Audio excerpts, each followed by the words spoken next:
యేసుక్రీస్తు నామములో మీ అందరికీ శుభములు. ఈరోజు మనము లూకా సువార్త నుండి ప్రశ్నలు మరియు జవాబులు తెలుసుకుందాం. 1. మొదటగా కానుక పెట్టెలో కానుకలు ఎవరు వేశారు? జవాబు: మొదటగా ధనవంతులు కానుక పెట్టెలో కానుకలు వేశారు. 2. పేద విధవరాలు కానుక పెట్టెలో ఎంత వేసింది? జవాబు: పేద విధవరాలు కానుక పెట్టెలో 2 కాసులు వేసింది. 3. కానుక పెట్టెలో అందరికంటే ఎక్కువ కానుక ఎవరు వేశారు అని యేసు చెప్పారు? జవాబు: కానుక పెట్టెలో అందరికంటే ఎక్కువ కానుక పేద విధవరాలు వేసినది అని యేసు చెప్పారు. 4. పేద విధవరాలు తమ లేమిలో నుండి ఎంత కానుక వేసెను? జవాబు: పేద విధవరాలు తన లేమిలో నుండి తనకు కలిగిన జీవనమంతయు వేసెను. 5. మిగతా వారు ఎంత కానుక వేశారు? మిగతా వారు అందరూ తమకు కలిగిన సమృద్ధిలో నుండి కానుక వేశారు.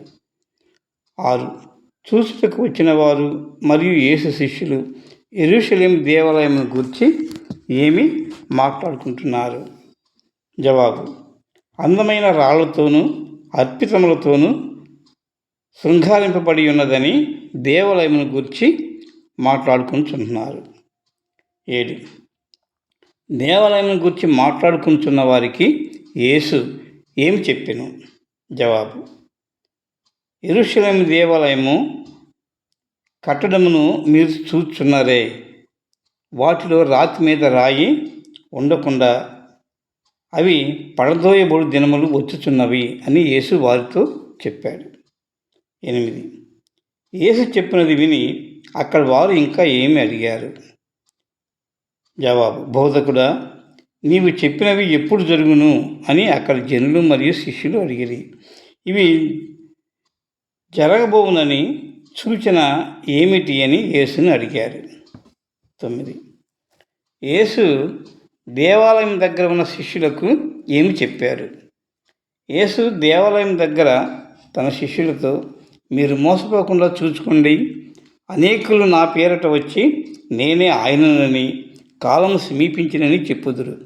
మీరు వారి వెంట పోవద్దు అని చెప్పారు. 10. యేసు వేటిని గూర్చి విన్నప్పుడు జడియుకుడి అన్నారు? జవాబు: మీరు యుద్ధములను గూర్చి కలహములను గూర్చి వినినప్పుడు జడియకుడి. ఇవి మొదట జరగవలసి ఉన్నవి, కానీ అంతము అప్పుడే రాదు అని యేసు తన శిష్యులకు అక్కడున్న వారికి చెప్పారు. యేసు ఆయన శిష్యులు యెరూషలేము దేవాలయానికి వచ్చారు.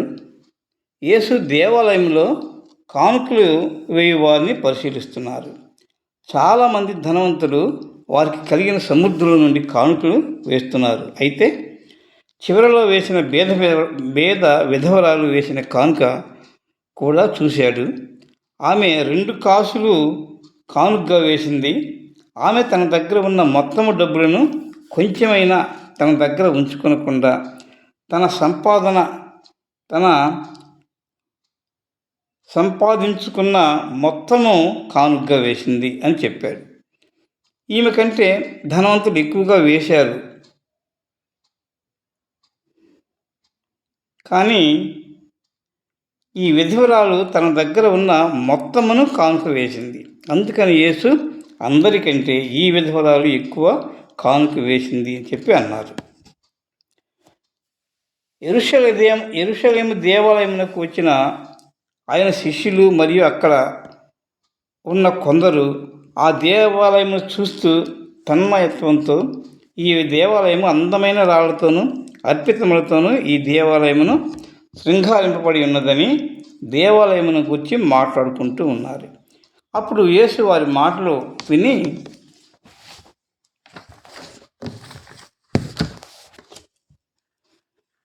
మీరు చూస్తున్న ఈ కట్టడములు రాయి మీద రాయి ఉండకుండా పడద్రోయబడేటటువంటి దినాలు వస్తున్నాయి, దగ్గరకు వచ్చినాయి అని చెప్పారు. క్రీస్తు శకం 70వ సంవత్సరంలో రోమా చక్రవర్తి అయిన టైటస్ యోధా దేశం మీద దండెత్తి వచ్చి మొత్తము దేవాలయమును పడగొట్టి నాశనం చేశాడు. దేవాలయంలోని బంగారము, వజ్రాలు మరి మణులతో రాయికి మధ్య పొదిగి కట్టాడు అని విని ఒక్కొక్క రాయిని తీపించాడు.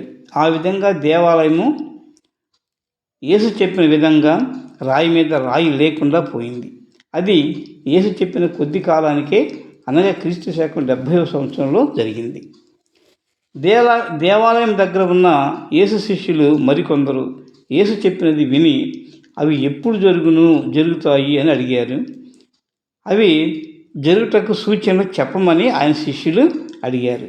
యేసు అబద్ధ బోధకులు వస్తారు, కొందరు నేనే ఆయనని చెప్పి మోసం చేస్తారు, కాలము సమీపించినదని చెప్తారు.